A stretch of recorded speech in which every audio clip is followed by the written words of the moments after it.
How can I speak in 10 minutes about the bonds of women over 3 generations? About how the astonishing strength of those bonds took hold in the life of a 4-year-old girl, huddled with her young sister, her mother and her grandmother, for 5 days and nights in a small boat in the China Sea more than 30 years ago. Bonds that took hold in the life of that small girl and never let go. That small girl now living in San Francisco and speaking to you today. This is not a finished story. It is a jigsaw puzzle still being put together. Let me tell you about some of the pieces. Imagine the first piece, a man burning his life's work. He is a poet, a playwright, a man whose whole life had been balanced on the single hope of his country's unity and freedom. Imagine him as the communists enter Saigon, confronting the fact that his life had been a complete waste.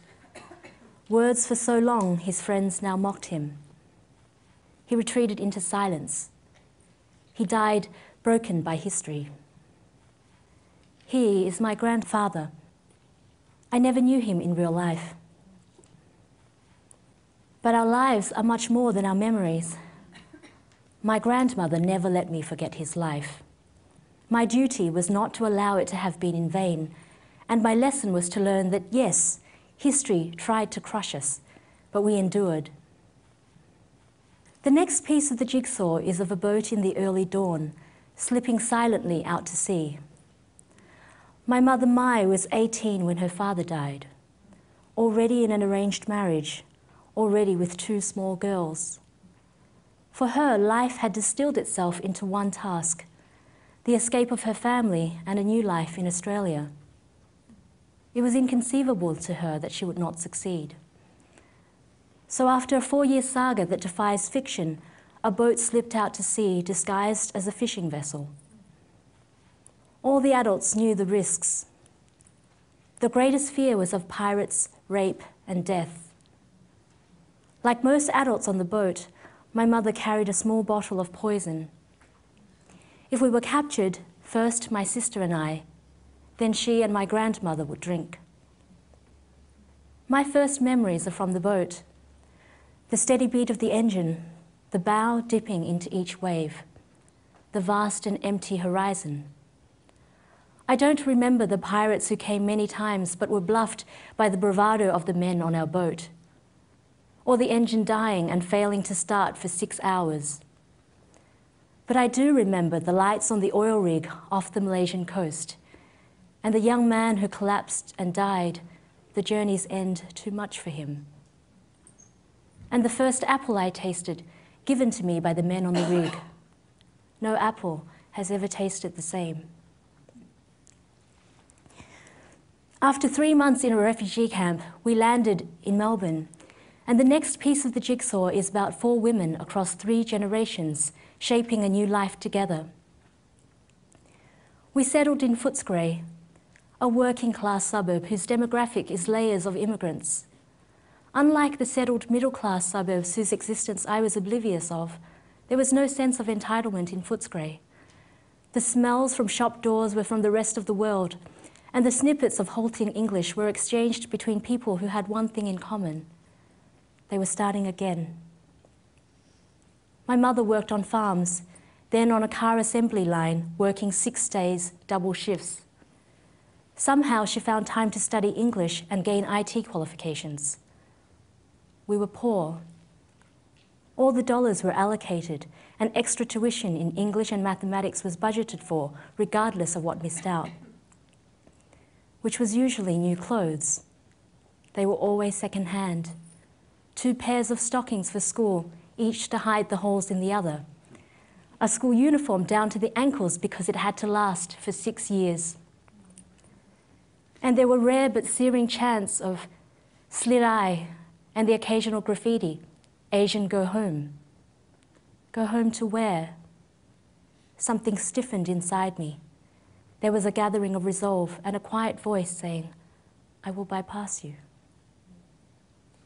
My mother, my sister and I slept in the same bed. My mother was exhausted each night, but we told one another about our day and listened to the movements of my grandmother around the house. My mother suffered from nightmares, all about the boat. And my job was to stay awake until her nightmares came so I could wake her.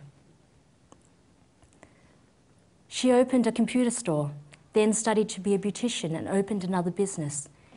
And the women came with their stories about men who could not make the transition, angry and inflexible, and troubled children caught between two worlds. Grants and sponsors were sought, centres were established. I lived in parallel worlds. In one, I was the classic Asian student, relentless in the demands I made on myself. In the other, I was enmeshed in lives that were precarious, tragically scarred by violence, drug abuse, and isolation. But so many over the years were helped, and for that work, when I was a final year law student, I was chosen as the Young Australian of the Year, and I was catapulted from one piece of the jigsaw to another, and their edges didn't fit. Tan Le, anonymous Footscray resident, was now Tan Le refugee and social activist, invited to speak in venues she had never heard of, and into homes whose existence she could never have imagined. I didn't know the protocols. I didn't know how to use the cutlery. I didn't know how to talk about wine. I didn't know how to talk about anything. I wanted to retreat to the routines and comfort of life in an unsung suburb. A grandmother, a mother, and two daughters, ending each day as they had for almost 20 years, telling one another the story of their day and falling asleep, the three of us still in the same bed. I told my mother I couldn't do it. She reminded me that I was now the same age she had been when we boarded the boat. No had never been an option. Just do it, she said, and don't be what you're not. So I spoke out on youth unemployment and education and the neglect of the marginalised and disenfranchised. And the more candidly I spoke, the more I was asked to speak. I met people from all walks of life, so many of them doing the thing they loved, living on the frontiers of possibility. And even though I finished my degree, I realised I could not settle into a career in law. There had to be another piece of the jigsaw. And I realised at the same time that it is okay to be an outsider, a recent arrival, new on the scene. And not just okay, but something to be thankful for, perhaps a gift from the boat. Because being an insider can so easily mean collapsing the horizons, can so easily mean accepting the presumptions of your province.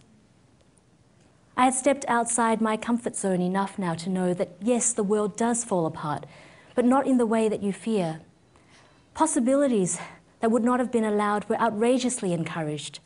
There was an energy there, an implacable optimism, a strange mixture of humility and daring. So I followed my hunches.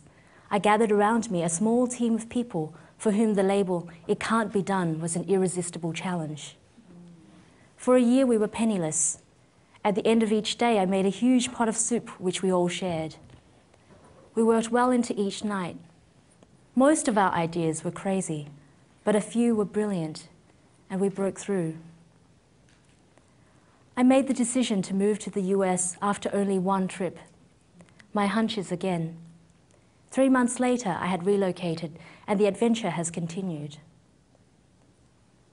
Before I close, though, let me tell you about my grandmother. She grew up at a time when Confucianism was the social norm, and the local Mandarin was the person who mattered. Life hadn't changed for centuries. Her father died soon after she was born. Her mother raised her alone.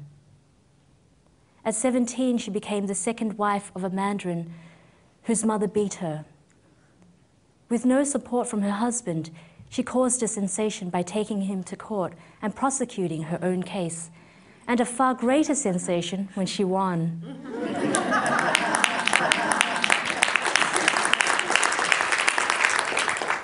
It can't be done was shown to be wrong.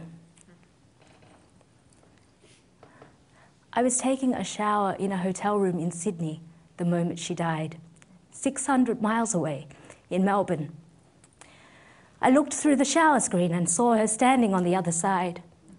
I knew she had come to say goodbye. My mother phoned minutes later. A few days later, we went to a Buddhist temple in Footscray and sat around her casket. We told her stories and assured her that we were still with her. At midnight, the monk came and told us he had to close the casket. My mother asked us to feel her hand. She asked the monk, why is it that her hand is so warm and the rest of her is so cold? Because you have been holding it since this morning, he said. You have not let it go. If there is a sinew in our family, it runs through the women. Given who we were and how life had shaped us, we can now see that the men that might have come into our lives would have thwarted us. Defeat would have come too easily. Now I would like to have my own children, and I wonder about the boat. Who could ever wish it on their own? Yet I am afraid of privilege, of ease, of entitlement. Can I give them a bow in their lives, dipping bravely into each wave? The unperturbed and steady beat of the engine, the vast horizon that guarantees nothing. I don't know, but if I could give it and still see them safely through, I would.